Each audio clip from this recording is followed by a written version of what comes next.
Hello there, and welcome to The Value of Everything. I have got the pleasure of having an old chum of mine to join us for this interview.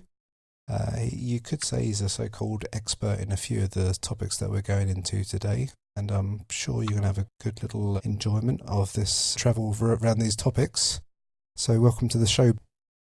Thank you very much for the introduction. Very flattered to be on board. Thank you for the invite.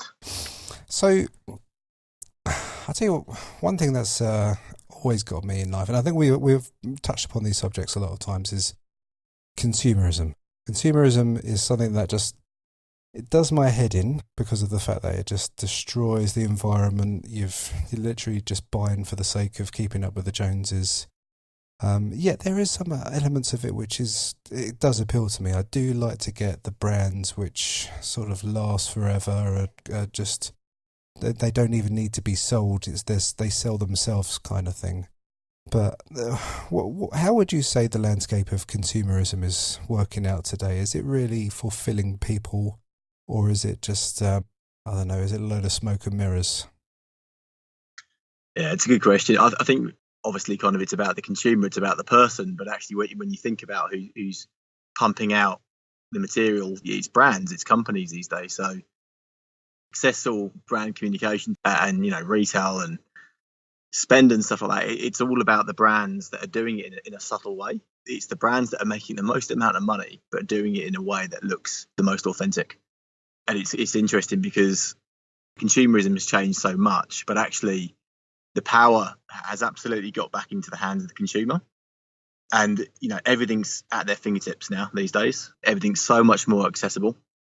And it kind of used to be, everything kind of used to be based on the high street. So if you talk about retail, for example, that used to be a purchase decision that used to happen kind of on a weekly cycle. It was always about, what you put in your basket on a Saturday or Sunday. And now the kind of consumer journey happens, it can happen 24 hours a day at any given, time. So the opportunity is completely 24/7. And because of that, it's just completely blown off, really. So it's a huge opportunity for both people and for the brands that are trying to capture those people. Because I think in the future, right, we're going to get to a stage where there's obviously the main staple brands out there, like your Heinz beans and whatever else, which are always going to sell. But in the future, do you see it's if you was like a young person starting out and getting a business, would you say it's like the more bespoke thing, which is going to be more appealing to a customer in the future compared to something that is more mainstream kind of thing? Where do you think the market lies in the future? Yeah, there's a definite race, isn't there, for new and shiny things, and I think there's a clear divide between consumers that that the want and the need, which is kind of the old kind of textbook styles of kind of buying. It comes down to, do I really need this product, or is this something I want because it's quite nice and new and shiny? And that goes back to the keeping up with the Joneses comment you mentioned. So beans is a classic example where it's a functional thing. It's there. It's cheap. It's a cheap commodity to keep people from being hungry. Whereas the nice new shiny product, it's about actually when you look at Heinz, they probably diversified their product into about 16 different flavors because they know it's about. When you walk down aisle 3 in Coles, it's about how can I get slightly more buck from bang for my buck. It might be 15 cents more because it's got an olive taste in it, or it's got a slight hint of chili.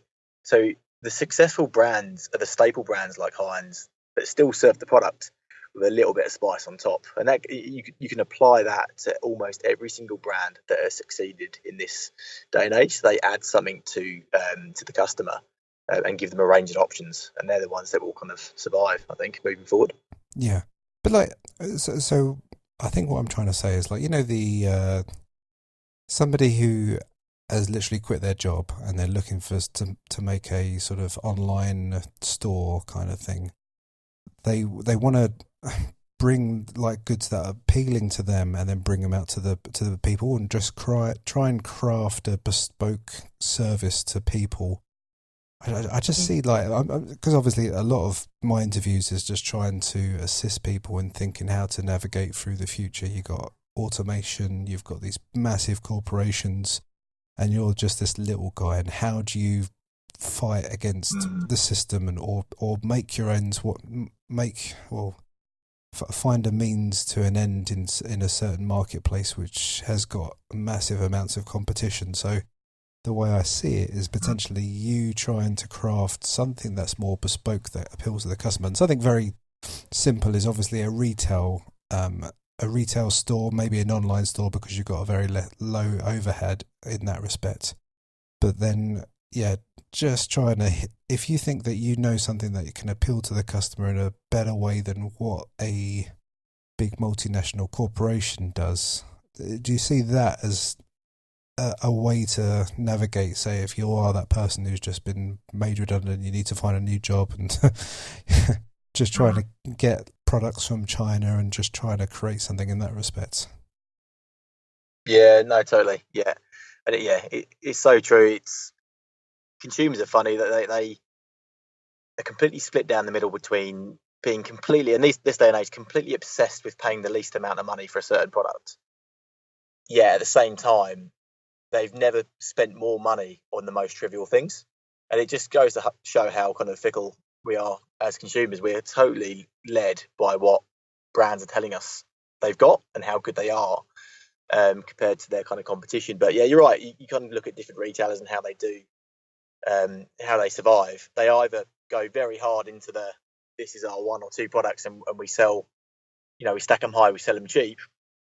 Or if you look, for example, at like premium brands like a company like Tiffany, the price of jewelry at Tiffany, watches, and they even kind of do perfume now as well. They've continually increased their price because they know, it's a premium brand, it carries the weight, but also it's that kind of, again, keeping up with the Joneses. They know there's weight in gold in owning a piece of Tiffany. So that the price for some products always go down, and some will always go up, and that does kind of split the way consumers think. It's quite crazy. Yeah. Bringing in sort of something like cryptos, right? Cryptos work on the classic mindset of scarcity, because it sort of that's what sort of connected me when you sort of talk about Tiffany. Tiffany is trying to sell you precious metals, something that's of rarity that you can give as a gift to a family member or friend. So an advertiser's job is to sort of mass market something that is of a scarce resource. Is there any sort of nuances of how they make that appeal to somebody's preferences in giving that appeal, like that, not appeal, the perspective of that being a rare, scarce thing?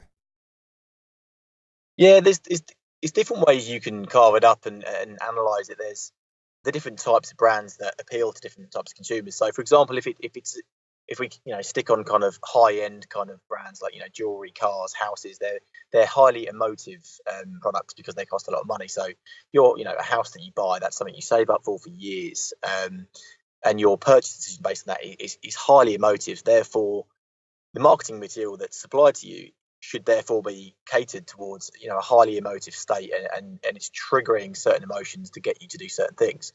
But there's actually quite a lot of research now in the services and the low emotive kind of brands out there. We're talking kind of finances, insurance companies, things we all kind of need and we all have in everyday life. But actually, when you analyse their sort of communications out to consumers, they're adopting a highly emotive trigger piece because they know they need to do that more.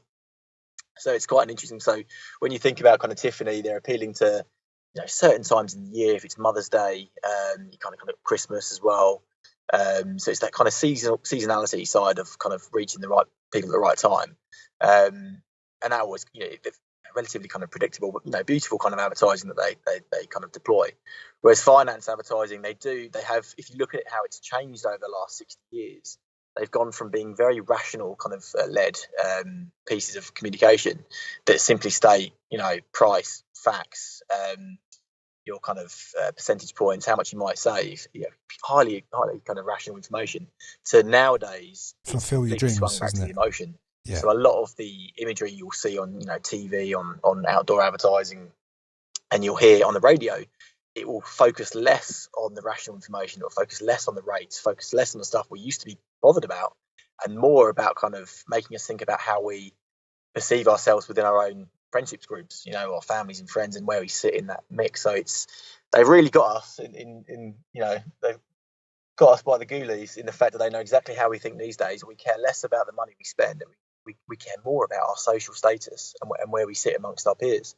And that kind of definitely is reflected in the type of communication they send out. So if you look at I won't kind of name examples, but one of the top 4 or top 6 banks out there, they will definitely say if it's a home loans product, yes, there's a bit of rational information in there about kind of the rates and stuff like that. But they do talk about it's your first home, and they'll often have pictures of young children in the imagery. TV advertising often talks about the upgrade to your first proper house, and they'll have a nice little puppy running around. So they do focus more on that side of things now, and it kind of plays on our vulnerability a little bit in that state to kind of think, right, where am I in this situation, and am I ahead or behind the curve? And they've definitely worked this out, that's for sure. Yeah, and then you've got this funny area of advertising where it makes you feel smaller than what you are, because obviously, because I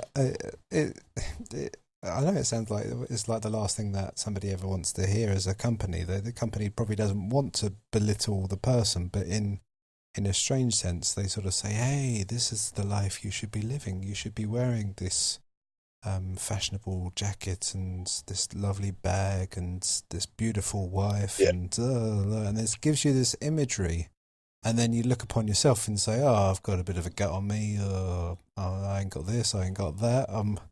I haven't got all these luxuries in life." And then it just has this reflection upon yourself and say, "Oh, I don't feel good." Then you go to the store, you buy those goods, you feel good for that moment that you're part of that, and then the next advertisement comes along, and then you're like, "Oh no!" And then I feel like there's a vicious cycle that sort of continues on, and then it sort of preys, just like any kind of other habit that you find in gambling or drinking or anything else after a while. Yeah, it's all about fulfillment, and they know that's how we operate these days. We work extremely long hours. We work probably harder than we ever have done, really, across kind of work and personal life. And they know exactly what we want. We want to maximise everything, all our opportunities, holidays. If it's flights, we want the cheapest flight, but the best experience. There's even some really interesting advertising out there for funerals now, because they know, there's a certain kind of group at the moment that are kind of talking about, having high class funerals, like grade A funerals for the future, and you can lock in the deal now. You have nothing to pay when you're dead. But it's a fascinating part of consumerism, because it's definitely kind of relevant now, but it never used to exist 60 years ago. Yeah. Another thing about uh, most adverts, they don't really appeal to me so much. I mean, maybe like the really expensive ones that you might get on TV. Sometimes you get it other places, but you get I don't know. Let's just think like the really expensive Nike advert or the expensive Mercedes Benz or whatever like that. You get it sort of between watching the Premiership or something like that. Really, you can tell there's a lot of money. It's almost produced like a movie. I can get that, and I can understand it, and I can see the camera work, the fat, like all that kind of stuff. That does appeal to me. Watching like $1 million on a TV does look beautiful, and I can sort of enjoy that. And then it maybe does trigger some impulse for me to say, "Hey, that brand's pretty cool," but I pretty much leave it there. But generally, everything else, I sort of cut through it like a hot knife through butter, because I just see it for what it is. And then if there's any one little area that might get to me after that, it's just because I probably like it's the male sort of aspect, and I'm very trying to rationalize a lot of things. If somebody does deliver me an advert with statistics saying we perform this much better than our competitors, and that's something that I'm looking to, and they do provide the facts, that is a good form of advertising for me. But you don't really get it that much nowadays. But what class of kind of consumer or category do I go under? Yeah, I think you're incredibly well planned, right? So you do contemplate exactly kind of where your money goes, very considered in certain things, and where your cash goes. But I'd also say you're very impulsive at the same time. Yeah. So I think, yeah, but it depends on the product. It depends on context as well, because I think the most kind of astute brands out there are the ones that really understand their audience and exactly where they're going to be at that point where they're at the highest point where they will consider that brand.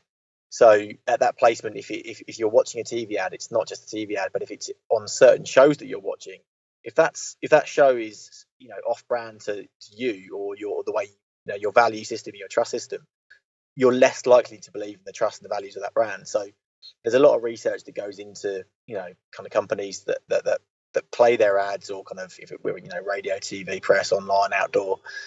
The context of where that exists has a massive impact on how you perceive it.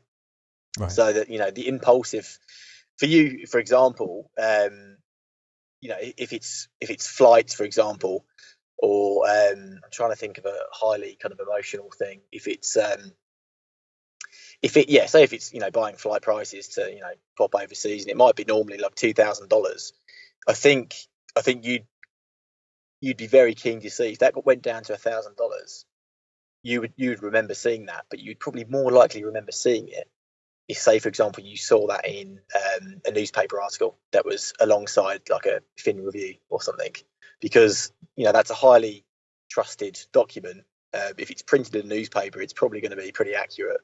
And because of where it is in the newspaper, near a certain article, there's already a high degree of positive sentiment towards it. Whereas if you saw that potentially on the back of a taxi, you probably wouldn't you might not even notice it. So it's all about context, I think, and how they reach you. But you do strike me as someone who's very impulsive, but also very considered at the same time, which is probably a bit of all of us, really, at the same Yeah. time. Yeah. So Have I offended you there? no. I must admit, I'm very impulsive on very, like, some things of just trying to get things right. So if I'm trying to get something right, like, say I like cameras and lenses, I'm trying to get something right, like an image, or if I'm trying to build a PC and I can't get the heating right, then I'm literally throwing thousands of money down the drain just to get something right in the correct order. And then you can say that's compulsiveness, just to feel like you've got something in order.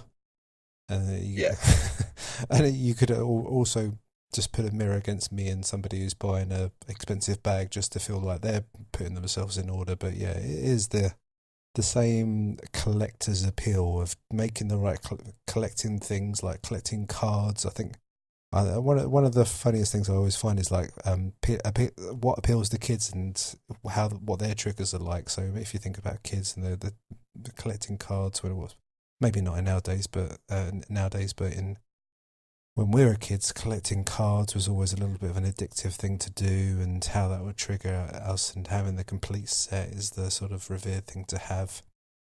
It's just I think it's also the fact of psychology of, like, you do feel like the life that you lead is in a bit of a disorderly state, so just to finding some kind of order in chaos will bring you some kind of glimmer of happiness and hope, but sometimes that sort of it's an illusion yeah, to yourself. You're like creating a little model village where everything is happy, but then the life that you lead is shattered around you. It's a funny, weird yeah, thing that the mind does to itself. yeah. That's right. And once you've probably got to that point of Elysium, where you think you've got everything, and you've got the right barbecue, and you've got the right cutlery set, and you've got this, and you've got the right car. That's it. You've got to stretch your rules. It's got to be something else, and you get hooked into it. It's a very dangerous game. Yeah, and it's one that's non-sustainable, because you'll go back into work on Monday. You'll need a pay rise to facilitate those things. It's a very dangerous cycle. Um, Yeah. one that brands certainly have got us all worked out for. So, how much are we blinded into all that, and how much are we followers of trying to keep up with the Joneses? Maybe that's probably the wrong term of use, but just how much are we Mm. just followers to the perception of advertising and telling us what to do? Do you think, say if, for example, the government banned advertising and it was not allowed anywhere, do you think that would change our mindset over a couple of years totally, or do you think that the impulses would just move somewhere else? Yeah, I think they'd find another platform, another way to reach people. There's been bans across certain advertising mediums for certain categories. One example is alcohol advertising in certain environments around Australia. You Yeah. simply can't. You're not allowed to do those in certain environments, like across some train stations in Melbourne. Um, that's a city kind of thing, and in one respect, I totally agree with it. Is it relevant, and is it right for a giant kind of billboard to display a bottle of vodka at 9 o'clock in the morning on a Monday?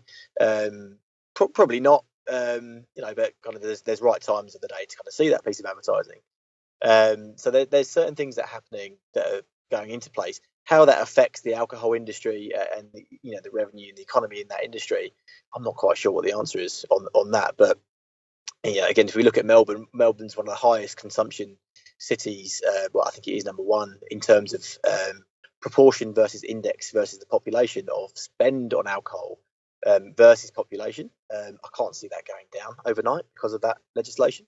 Yeah. But I think, like any kind of forms of media, they'll find another way. Like with, you used to be able to advertise smoking and all kinds of stuff on TV years ago. Like people still definitely smoke these days. They found another way. So it was the classic Marlboro case study, wasn't it? They were banned from advertising on TV, and I think I'm right in saying this. They then kind of moved a lot of their money to sponsor one of the Formula One cars.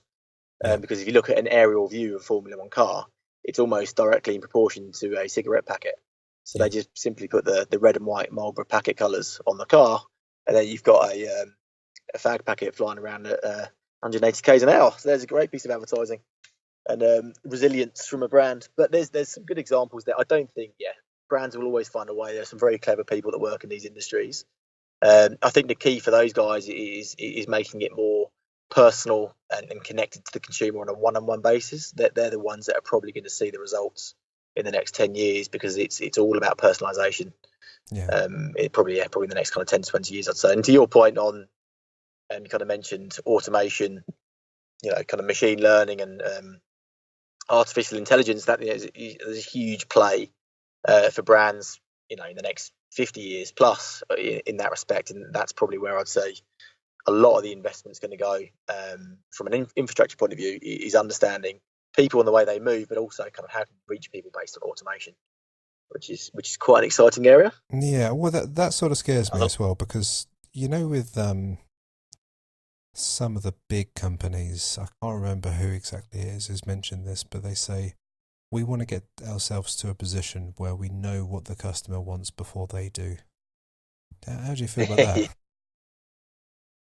Yeah, well, there's one way to look at it. The negative way is it is slightly scary. The other way, the positive way to look at it is that if it's functional and if it's providing a utility for a consumer, most consumers, I'm telling you, most consumers will gladly welcome it. If they can order a click of a button on their phone, they can order food to be at their house in 15, 20 minutes, and if that makes the day easy for them, it's probably going to be slightly annoying for people that are health conscious, but people will do it because it's easy and it's functional.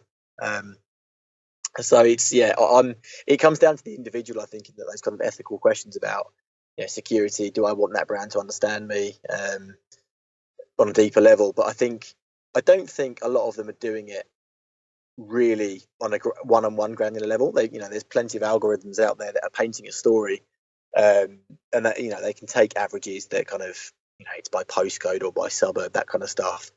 I think there's not many doing it purely in a one-on-one, but it's all a lot of that stuff's based on your history of your phone and what you've searched in the past and stuff like that. But it's not truly live on the basis of what you think and feel at that point in time. It's based on your what you've transacted on in the past kind of 10 to 20 days.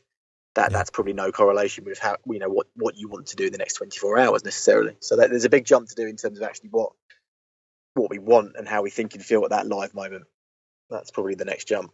Well, I mean, I don't mind like my fridge saying, "Hey, the milk's running out.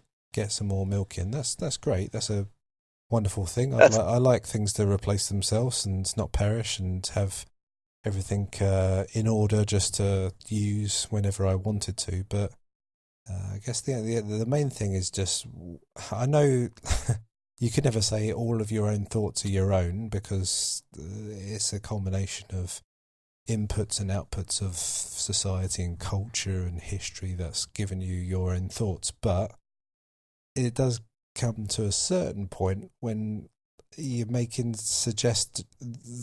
get in a system which is suggesting so much to you that you don't have that idle time where your brain's disconnected to the web or whatever, and you don't have that time to just ponder on your own thoughts, to think what you need in your life, which I sometimes suggest you probably don't need quite so much as what you really what the advertising community might say to you. But it's yeah, I do always like feel I'm always like the person who's saying I'll scream out 1984 before it ever Yeah. happens. But yeah, just that suggestive thinking always sort of gives me a little bit of a tingle down my spine, in not a or a shudder down my spine in not in a positive way.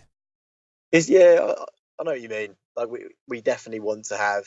I'm slightly fearful of the fact that, or probably most people are, that control is taken away from you. But if you go back to 1950s, 60s, and you wanted to buy some milk, for example, your choices of milk you would buy would be pretty slim. It would be whatever milk is in that shop, on that high street or around the corner, or whatever milk is delivered to you on that day. That it's delivered to you. You're consuming what is given to you at that point. You could probably choose, what was it, red top or silver top at that point, and that was probably a huge amount of choice. Nowadays, there's obviously 20 different types of milk you can buy based on your allergy kind of preferences and stuff like that. So I think there's never been more choice in product to suit us. But I think you're right. People are creatures of habit, and once we get into our habit of what we know we like, that will become an automated process. But we are almost quite robotic in the way we behave. I imagine you probably had a coffee this morning at work or just before work, and I imagine you probably had that same coffee type almost every day for the last year or so at work, because that's kind of what you have. There's not many people try a different type of coffee every day, but I might be wrong there, by the way. You might No, you're you right. might vary You're right. your coffee intake, but people are creatures of habit. It will be harder for brands to break that cycle. And once people are stuck in the groove, again, the only way that the brands are going to be able to interject and offer an alternative is either based on price, or offering a different emotive state. So, whether it's a better product and make you think or feel differently about that experience. So it's going to make that whole world a lot more competitive. If the optimistic way to look at it is that actually that will benefit consumers, because more competitiveness in market will mean ultimately there's more value for customers. Kind of happens on airlines at the moment. Flight prices have never ever been so cheap. And if you could show somebody from the 1960s now, that brand experience when you walk on to any of the kind of top 5 airlines now, that personal customer service, you get your own glass of orange juice or a water, a Coke or something. You got that, you got leg room. Compare that again to when the first kind of flights started. You never think that would be possible back then. So things are definitely more accessible to people, but we always want more. We want more choice, more value, and yeah, we don't also want to be sold to. Yeah. So we want a bit of everything, really. I suppose if someone didn't truly want any of that and they don't want to be fed to, they don't want to be given these, the choice of the few, take yourself off to a country island somewhere where you don't have that. Grow your own goods and keep your own cattle and run your own ship. That's probably the option. So I'm sure some people do. Yeah, well, I think that guess the thing that goes in my mind, right, is that it's all well and good, right? If somebody it knows me, right? So if some person who I don't know, is a shop assistant or whatever, which is a very rare thing because I don't really do too much shopping on the high street, but say if there was that person there who knew me and said hey, and like knew the wife and kids and all this kind of stuff, and knew my backstory and knew what I liked and knew the products that I liked.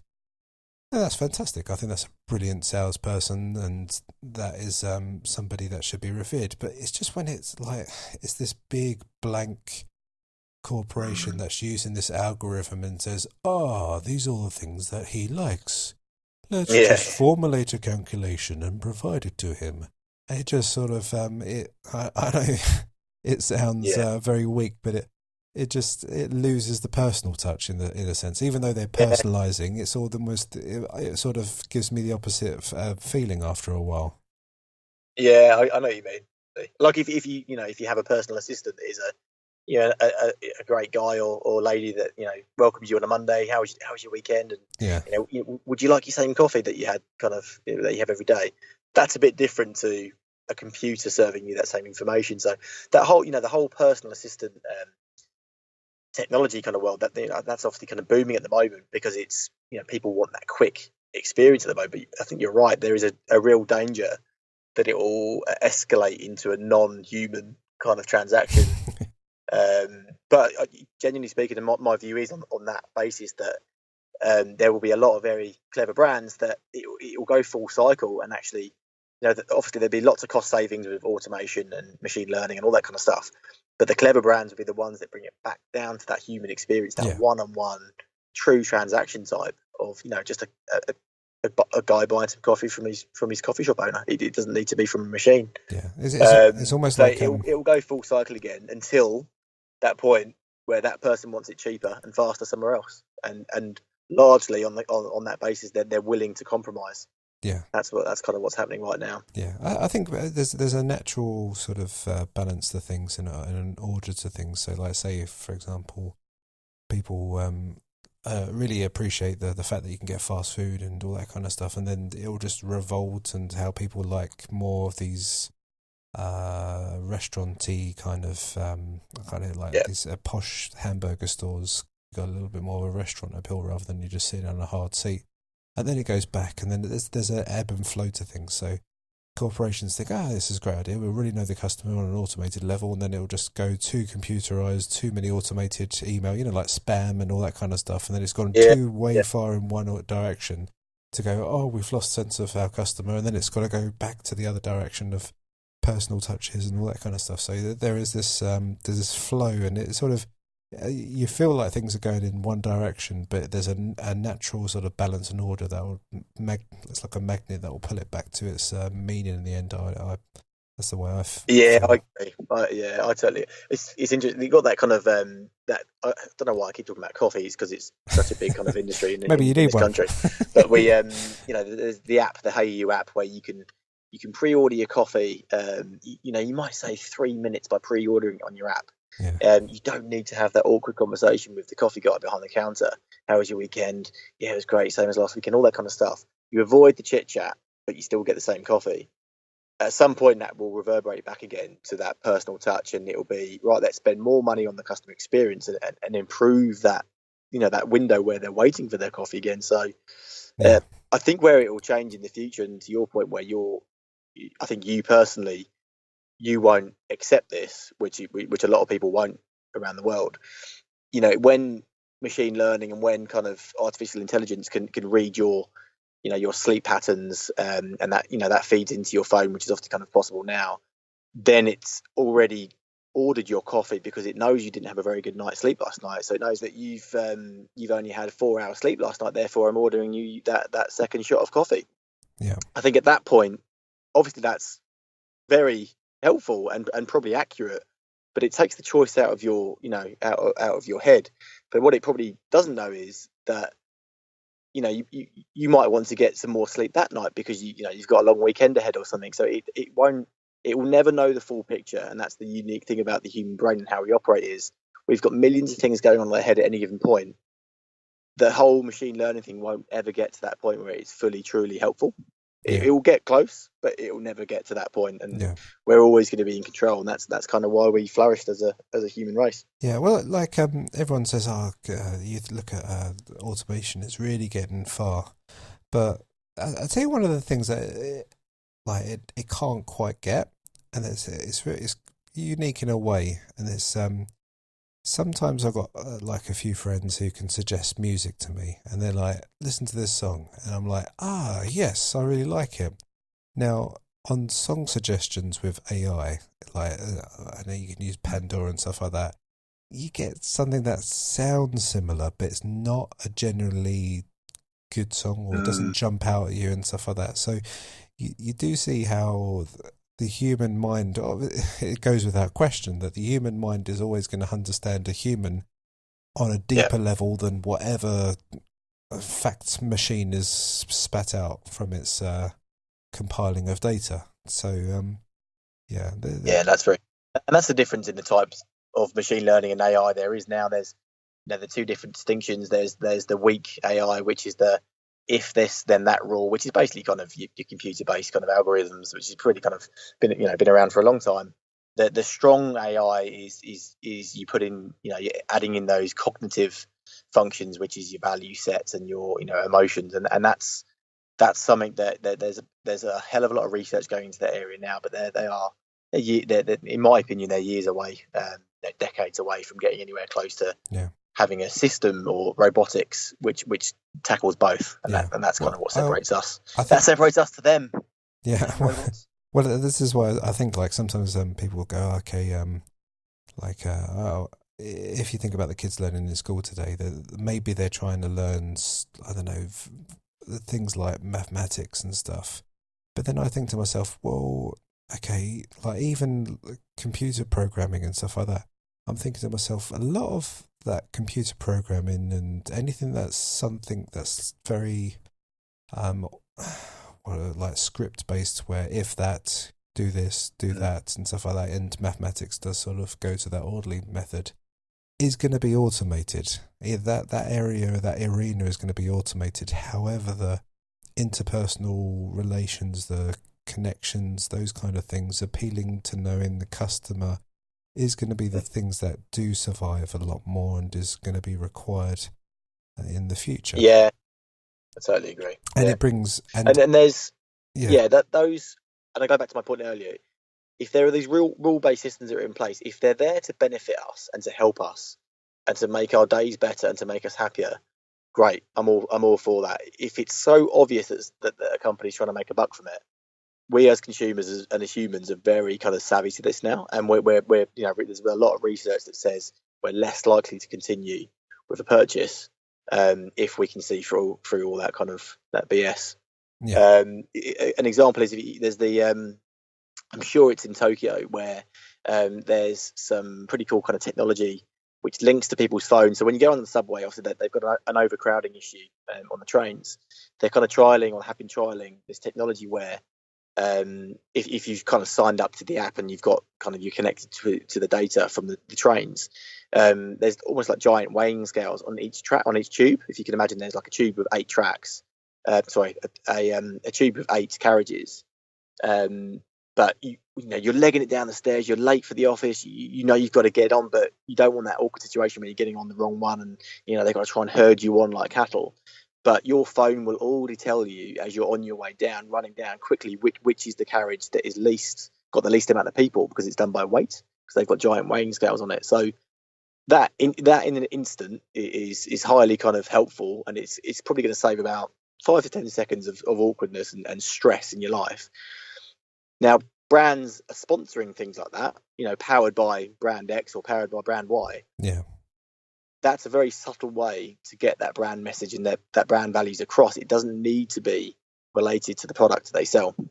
Yeah. It could be linked in some way. It could be something to do with exercise or energy. You could be like a battery company or someone, but it's the associations that are going on.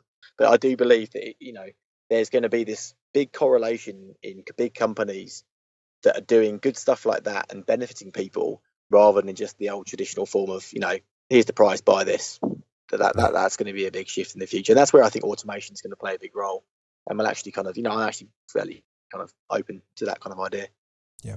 Like if your car, for example, if you had on your phone, if you knew if you can take a big drive down south, 4-hour trip down with the kids down south, if your phone could tell you 7 days in advance, just an FYI, your alternator or your engines, it's probably got about 2 weeks left, so you might want to get that into the to the state, to the garage before you go down. I highly welcome that kind of stuff.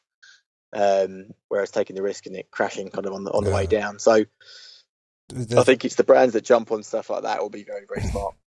So I think on the contrary to that, is that you always hear that you get this from mechanics a lot of times, is that the old cars they were very fixable because they didn't have all of these microchips and software in them and everything else, because you just had parts, you just had to replace the parts. But nowadays everything's so sophisticated that you need a computer programmer, you need this, you need a circuit board, you need electrician, you need all these kind of little extra points because everything's becoming more complicated to get the product to the customer in a way. And I find now in my life, like where everything's become like, I sort of detest complexity because I don't see that anything needs to be that complex. You really, a lot of things that always work and have worked are always very simple things.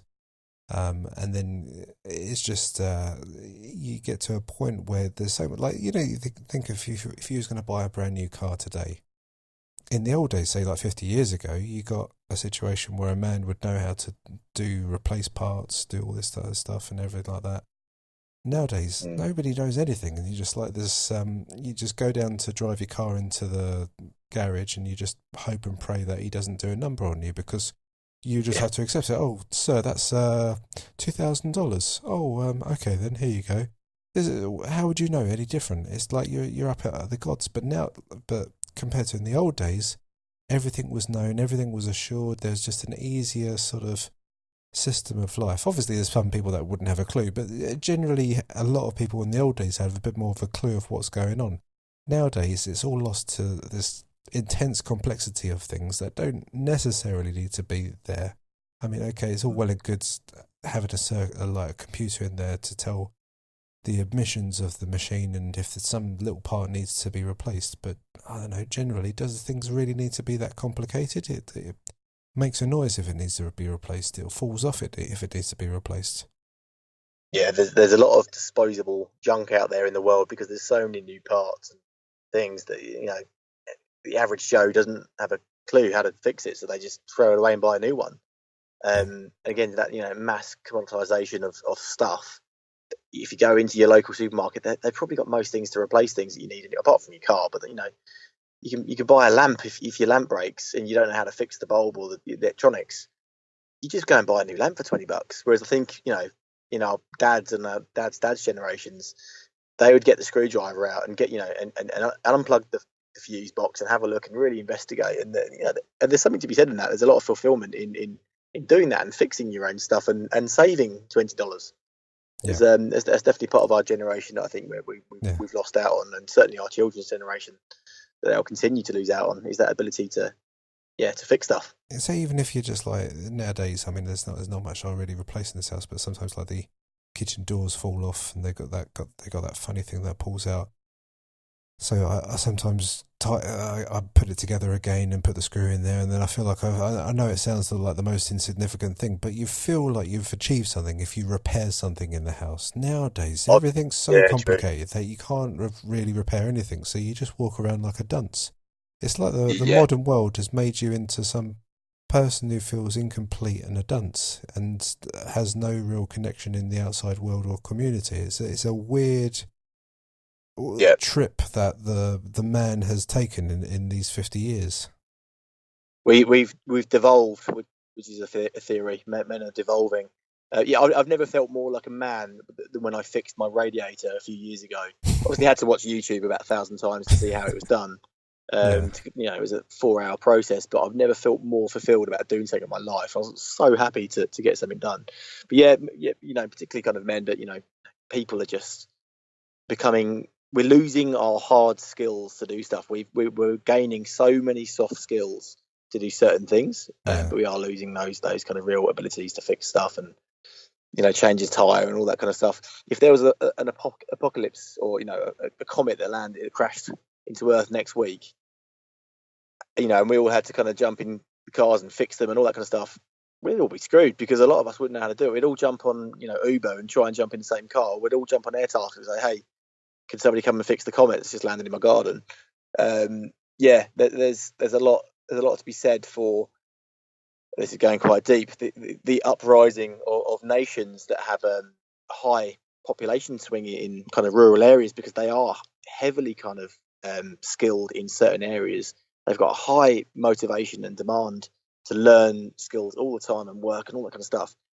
Mass urbanization, that, you know, these people are coming close to the cities for work, and actually there's an argument so they'll overtake people like me and you because we're losing our skills. You know, we can send 100 emails a day and put some nice niceties on an email and make some phone calls, but we are losing our skills. Yeah. There was a documentary I watched recently about the Lauren Southern. She put a documentary out about the South African farmers. I'm not sure if you have heard of it or anything I like that. don't think It's so. I've seen it's it quite a one. well produced documentary. I like watching documentaries at the best of times, even if it may be uh, predisposed in one direction or the other, but it does seem quite relevant. And it, the one thing that it really touched me beyond anything that actually was about the political ramifications of the let's say for example the indigenous South Africans basically confiscating land off the white farmers. It wasn't anything Mm. to do with that. It was literally this part of the actual documentary where um, there was people that were, I don't even think they were white farmers. They were just very destitute people that had to set up a camp in a section or a kind of dump. I'm not sure what it was, but they kind of created a little village for themselves. And there was like there's a lot of single women there with children, but then there was a few men there, maybe like, I don't know, 5 men or whatever like that. And they were asked the question like, "Oh, why are you here? Why are you doing this?" I was like, I love doing this kind of stuff. I'm helping out people all the day, and it like these men there that were just helping out. I mean, maybe they've got all the women there are his girlfriends, but even so, he actually loved the situation of him helping out people on a day-to-day basis, going out there just fixing things like, I don't know, repairing the little huts that were being done, getting some food back and stuff like that, and getting admiration from the people there and the kids, and you had that sort of inbuilt sense of community, and you can actually understand it. You can understand that those men there left there just to help out these people that were so dependent on them did have this very fulfilled life because they're actually, I don't know, achieving things that for a man would be absolutely amazing compared to what modern men in modern societies live in now, where you don't really achieve much. You send out a few emails and go home on a train and play Tetris, but not even Tetris, snakes. Where am I from? I'm like the 1990s, but You actually are. yeah. But yeah, that's pretty much it. There's no where is this like there is a thing about, I don't know, manhood, about achieving something, and it is not all about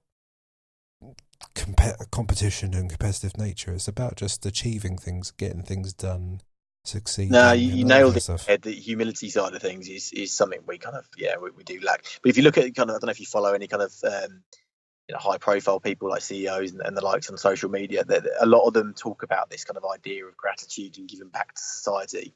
And actually, all the people that have, not all the people, but a lot of people that have got billions and billions of dollars and kind of they've made it in all aspects of life. Their only true sense of gratification is through giving back to people. Yeah. And actually, I think it's the winners these days are the ones that kind of can recognise that now while they're young and kind of get that sense of fulfilment. I remember stories of my granddad when, I think he was granddad or great granddad. He was one of the first people in his town or village or street to have a car. If you had a car, you had a lot of money, and they managed to kind of get one. But I remember when it rained, kind of again back in the UK, so that's fairly often. He would, once he got home and sorted the food out or whatever it was and kind of had his dinner and all that stuff, he'd go back out in his car and just make sure that everyone in the local town had got home and weren't soaked in the rain. And that was just something he did because I suppose he felt that was his duty in the town because he had the ability to. Yeah. Had the access to the tools to do that. Can you imagine if we all behaved that way these days? Yeah. It would be a much better world. Well, I only think that these kind of things would happen is if problems happen in society, which I'm sort of one of those people, those doom and gloomers who thinks the problems in society will happen fairly soon. But I'm reading a book about like the Zimbabwean financial crisis, and they said like, well, and it's like going back to the war and everything else, is that in those times people actually do feel more connected in their community because they are in a sense of a little bit more desperation. When you actually get more wealth, I know it sounds very almost Marxist, you do get sense that you sort of only need to look after yourself. You don't need to worry about anybody else. Blah blah blah blah. But then when society starts to crumble and there is disconnects, and you have people that are literally getting to a stage of desperation, you do need to stick your head out and start to offer your help to other people. But yeah, I think we just got a very strange setup in Western society where we've really pulled ourselves into a junction where we've gone into these big cities. Nobody really sort of talks to many people anymore, and the sense of community sort of, I don't know, ebbed and weighed, and we've become these modern things, and I don't really think the human mind or anything is really adjusted to this. It's like we've been created into being, I don't know, worker drones. I don't think our Yeah. mind is really set to be worker drones just at the moment. No, we're in that transition, aren't we? Yeah, I think again, you mentioned Zimbabwe. If you look at, there's kind of a lot of countries that would have this issue, but if you look at India, which is, I think it's like the sixth kind of wealthiest nation in the world, huge kind of economy over there, but a massive divide of people that are hugely kind of, disgustingly rich, but also very close to those people that are disgustingly poor. I think they're going to, I read something earlier today, which is by the year like 2030 or 2028 or something, they're going to have 100 million millionaires, which is obscene. And I think they'll have 119 billionaires, which I think is about 55% of their total wealth will come from that proportion of people, which you think that can't be right if that's how kind of society's kind of going. The people that have got access to absolutely everything, unless they're displaying the kind of wealth and generosity and gratitude to the people that haven't got anything, that we're due a crash at some point, surely, with countries like that, because populations will swing in favour of the ones that are more desperate to succeed. Depending on what way you want to look at it, that could happen many different ways. I think there's a natural order of how culture and society works, of levelling the playing field, and I almost go so far as to say government's actions almost allow obscene wealth to happen, so they sort of unlock that community sort of drag down that happens. So like say, hey, you're earning obscene amounts of wealth, but you're not giving it back to society, then the society will come back at you, so they'll scratch your car up or whatever. They'll just find some way to just say you're being an arsehole. But then, I don't know. But let's just say we're living in a very small little town, and you're earning so much money, and you're like sticking your nose up, and you're walking around like your shit doesn't stink, and then and you're seen to not do anything back to the community, even though the community sort of semi-raised you. Then, like, there would be that sort of remorse and sort of people trying to sort of, like, I don't know, people would be quite happy to see you fall over and stuff. And I think, in society now, everyone sort of like the government almost allows millionaires and billionaires to happen unaided. Nobody questions it. They accept it, and people come back to the argument of saying, well, what's the argument? It's like, is there anything wrong with being there's a word, there's a special word to this, of trying to achieve. It's not achieve, but it's being prosperous or something, being working to being in a position of being prosperous. And you say to yourself, okay, there's nothing really wrong with that. But then I think there is a certain give and pull to certain things, and you shouldn't really just accept wealth for what it is, and you're rich and you're happy and you're accruing interest for not doing any work anymore because you've amassed so much wealth. I think there is some levies that should bring things back in order. The wealth should be like a communal thing. It's just say, for example, let's just say we live in a small island, and you just so happen to have a gold mine behind you, or something to that degree. Now, everything works only if the community around you accepts that you own that gold mine. But say if you started shooting random people in the streets, then the community, like the police or whatever, would just take that off you and repossess your wealth from you. That's the natural order of things. So there is this human drive and human incentive to ensure that there is natural rebalancing that happens. And I don't think Yeah. that happens nowadays. I think that it's something that we've created in this. It's not really capitalism, because I think that what I've just been talking about was true capitalism. This is something else. This is like crony capitalism, which is going on nowadays, where you can just be very isolated and wealthy, or you can just be very Yeah. isolated and poor. But I think there's Yeah. something that's being generated in today's society which does cross upon wealth, poor, Mm. and disconnection. Yeah, I'd agree with that. Now, just something else that I wanted to touch upon. I think we've mentioned it before, and we've touched upon it in this conversation as well. The differences between a 50-year-old man, sorry, a man, a man 50 years ago compared to a man today. Yeah, I think the devolution of man. We've definitely got to touch on that a little bit. It's I think it's incumbent on people like me and you in our generation to teach our sons some of the things that our dads and our parents taught us, and that's always been the case across every generation since probably the start of time. I guess we're just going into that kind of era because it's relevant for us now. We do have kind of young that we're teaching, but yeah, and same for a lot of people. But it does seem to be particularly so in this mass transformation era that has been, in the last kind of 50 odd years, that it has had such a direct impact on, personalities of people, men, women, but I can speak for men because I am one. But yeah, I think I can see already such a big change in the way that people behave, based on the media they consume and, phone consumption, all that kind of stuff. There's a lot of research behind it, but it's going to be a very, very difficult one to police for parents because, we know it's not so long ago that we had our parents trying to police us. There's going to be a fine line between us telling them what we think's right for them versus, what probably is good for them. So it's going to be, as it probably always has been, very hard to manage as a parent. I've got this feeling that I think you belong in the 50s, though. Yeah, no, I think there's Sure. going to be an education system in the future where they say how to interact in the real world. Like, I think there's going to be education programs where people are going to be like, well, how do you actually talk to people? I don't know this. I just look into my pad. Like, I think There'll be an app, an infographic app. Like, yeah, how do you look people in the eyes for longer than 2 shake seconds them, before panicking? shake that person's Like, hand. it'll be, yeah. What? No, interesting, isn't it? Yeah. No, it will like if you look at I'm not sure what your views are on like the school system and education and all that kind of stuff. Like, I was never particularly kind of good at learning.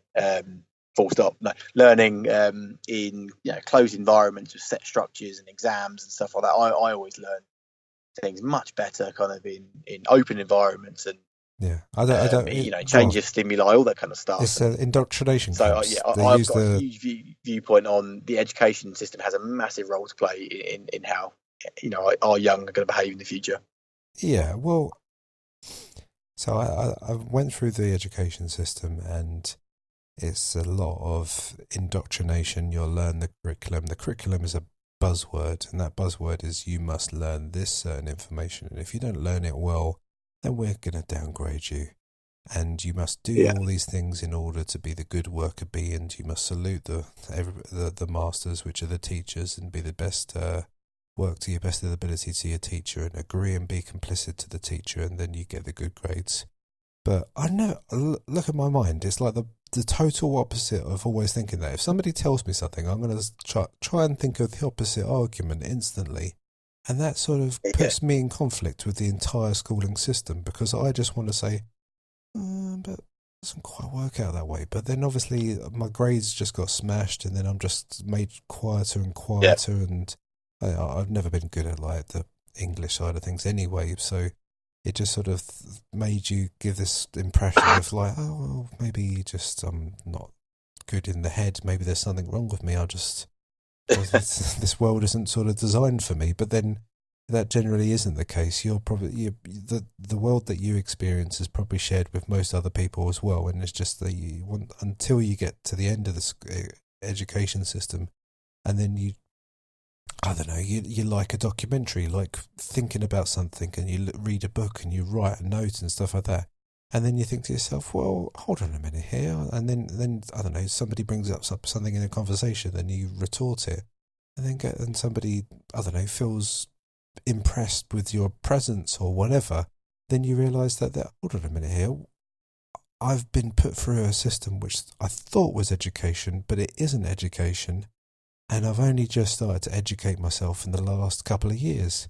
It's a weird system of things. And I don't know, there's all these different little patterns of memories that I had in the past where I thought, hold on a minute, I'm learning something here. I'm getting onto something. I'm getting really good at art. And then, your art class is over now. You've got to move to the next subject. So that goes. Or I'm in a conversation with a science teacher about something, and I feel like we're talking about interesting subjects, and it's really getting my attention. I really can't be asked reading through these textbooks because these textbooks are boring as hell, and I've copied out notes, and there's no way I'm going to revise these for the exam. But what we're talking about right now is fascinating. What I'm studying with my hands is fascinating. I could look at this. Let me write up my own, I don't know, practice and test sample. I'll do all these examinations and see test results and see what happens. But so gearing minds to work by themselves and being autonomous and thinking for themselves, that doesn't ever happen.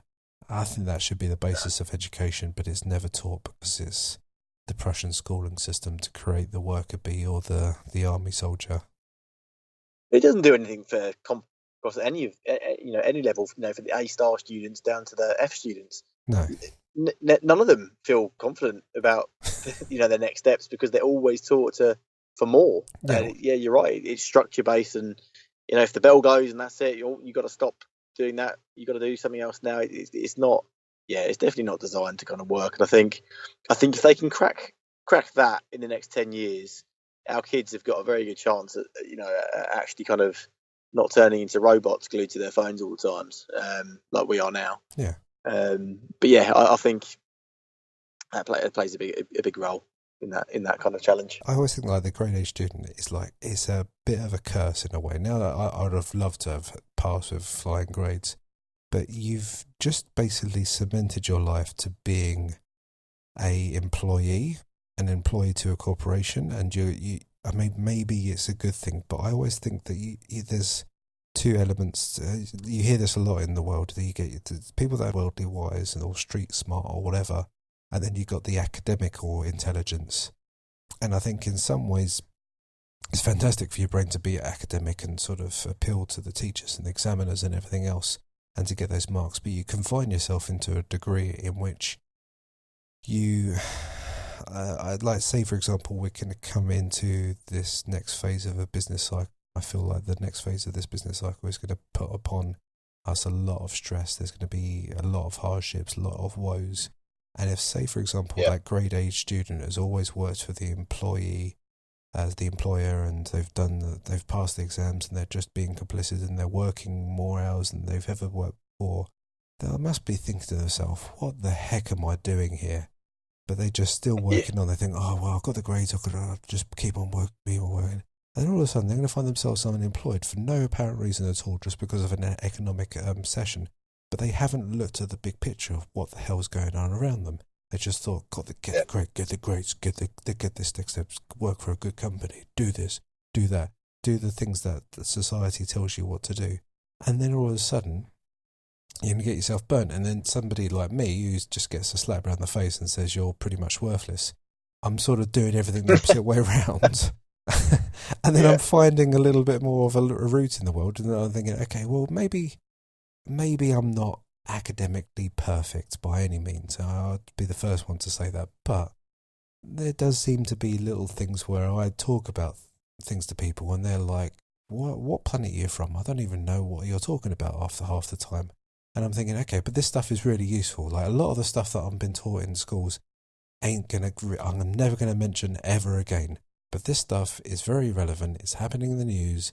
It's going to come at some point. I'm almost close to 100% sure it's going to hit us. But we're never going to get taught this. We're never going to get taught the fundamentals of money, how money transacts, how money is created, those kind of things. And obviously the education system is built around some kind of thing to create the worker bee, but not to create too much of a questioning worker bee onto his superiors. So, yeah, this is the interesting thing how a system by its design does these things. Like if you think about like all the entrepreneurs as well out there, a lot of them flunk in universities and stuff. So Yeah, exactly. there is that connection in life where it doesn't. Um, the word degree is used there for a reason. You are getting sort of cornered into an area or a field which there isn't much of a return. In some ways, being that person who does take a couple of doses of failure in life is a better Yeah, standpoint than the other. yeah, I would totally agree. It's funny, isn't it? And you do apply a certain lens to because of your own situation. If you're in a position where you employ other people in your business, you do look at certain people because of the way you've been maybe looked at in your life as well. And you do tend to kind of favour people that are more similar to you. I definitely kind of are familiar with like a situation where we grade A students, I suppose we go in with a degree of caution because, which is sad really, because they're probably amazing people, but I just think that they've put every single bit of effort and time into passing that test.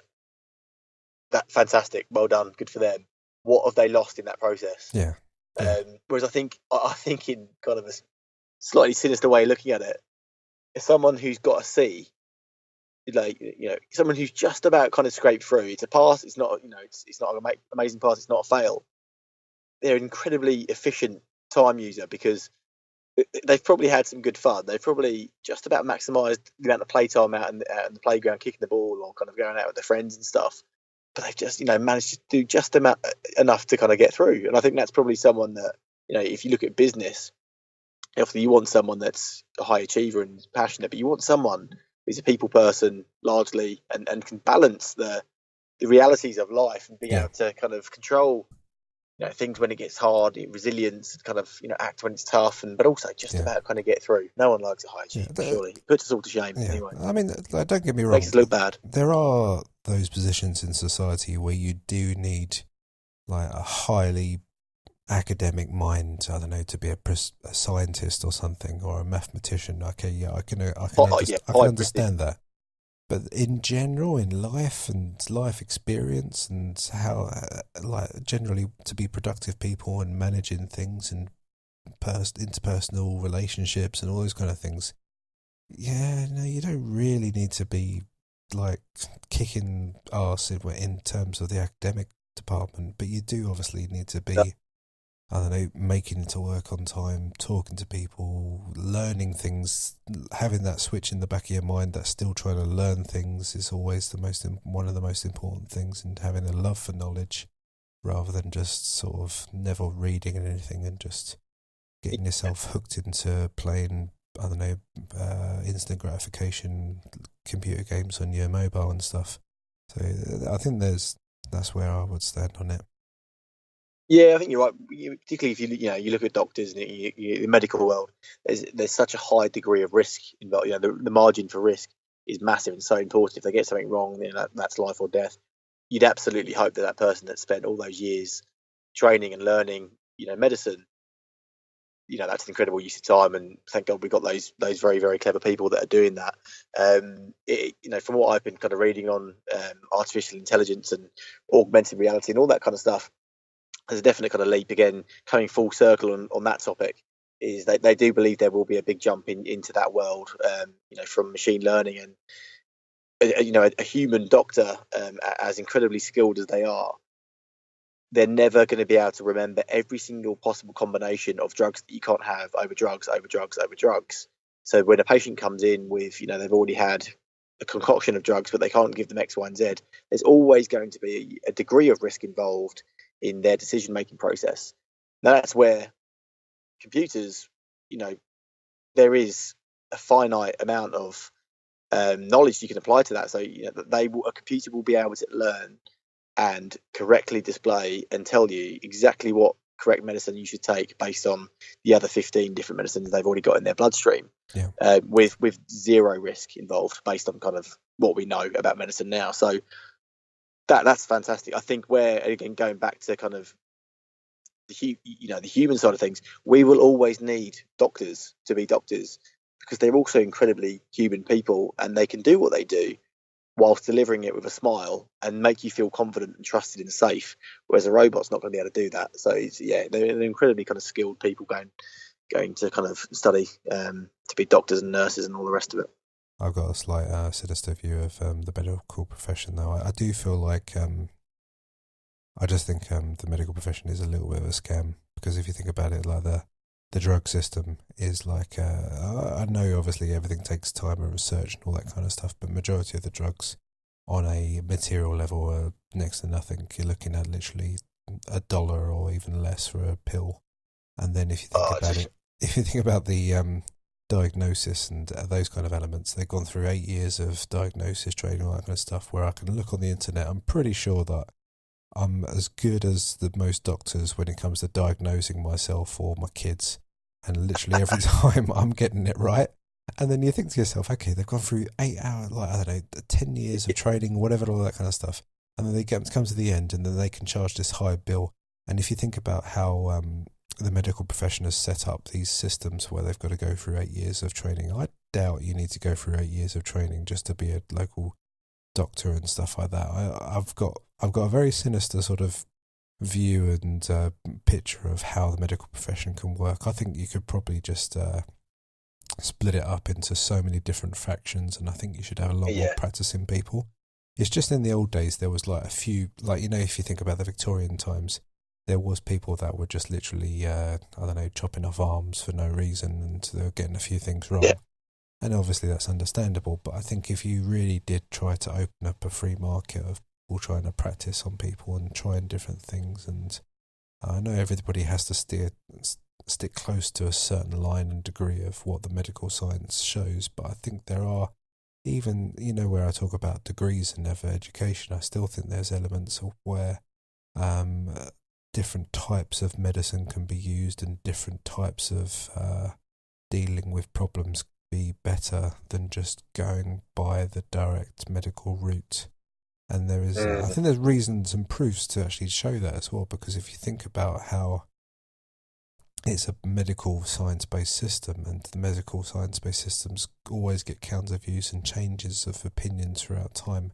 And say if you get that cancer patient that's at the end of their tether, they've got no other option other than having chemo, there may be something else out there for them. There might be a choice, and if it's a life and death situation and they just would rather do something else rather than using chemo, then why not? And I'm always sort of very pro self-medication in a respect as well. I know people can abuse it, people can take drugs and they'll be using diamorphine and opiates for the rest of their life and then get hooked in it on that kind of stuff. But I think people can be trusted in a lot of ways to manage their own affairs. You think people can manage their own financial affairs, then and they literally nobody gets any financial assistance or financial advice in life. They just get crushed into the world of debt finance and mass marketing by advertisements.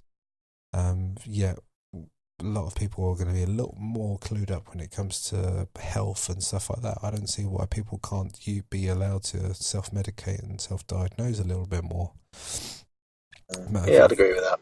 I always used to think, excuse me, I always used to think kind of one of the most important roles in, you know, the diagnosis process. I don't know if you've ever had like a minor kind of accident or injury, or, you know, semi kind of serious one. But you go to A&E, you break your hand or you break your leg or something. Yeah, it's the triage nurse that you see, that first nurse that you see. You go into the little room, she's working out whether you need to go in right away to have operation, surgery. You know, they're the ones that escalate the priority to your particular case.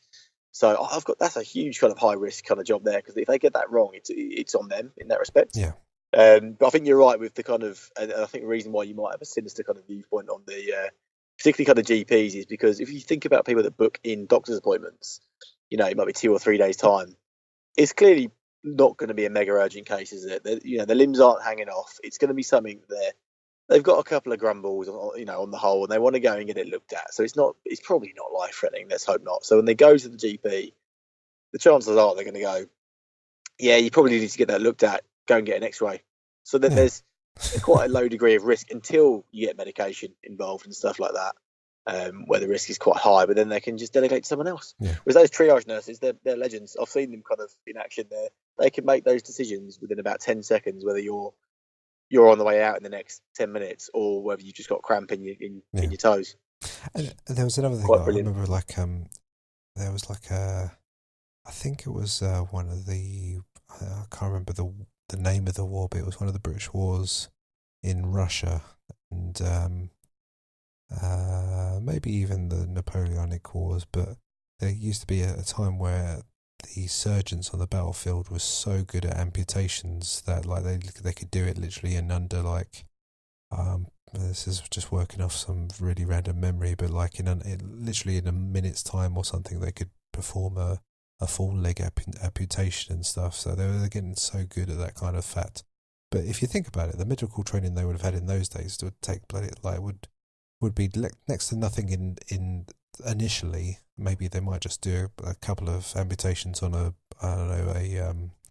carcass or whatever, like of an animal, and then they'll be on the battlefield doing tons of amputations all the time, and they would literally be masterful of it. Nowadays, you get somebody that's, I don't know, passed all the grades, done all that kind of stuff, and now they're in operating theatres doing amputations. You probably get, obviously this is under generous anaesthetic, so it's a total different story in those days compared to when you had no general anaesthetic, but you can just tell by that repetition of doing that sort of act all the time that they would be masterful amputations in comparison to just the ones that you get nowadays. I don't know. It's a very strange one. That's a very, you captured a great bit of memory from somewhere to apply it. Fantastic. Yeah, and on that amputation note, I think we might call it a day here. let's cut it off here, yeah? Yeah. Thank you for having me on. It's an absolute privilege, and always a pleasure to chat, mate. Yeah, and I'll get you on at some stage in the future. Thank you.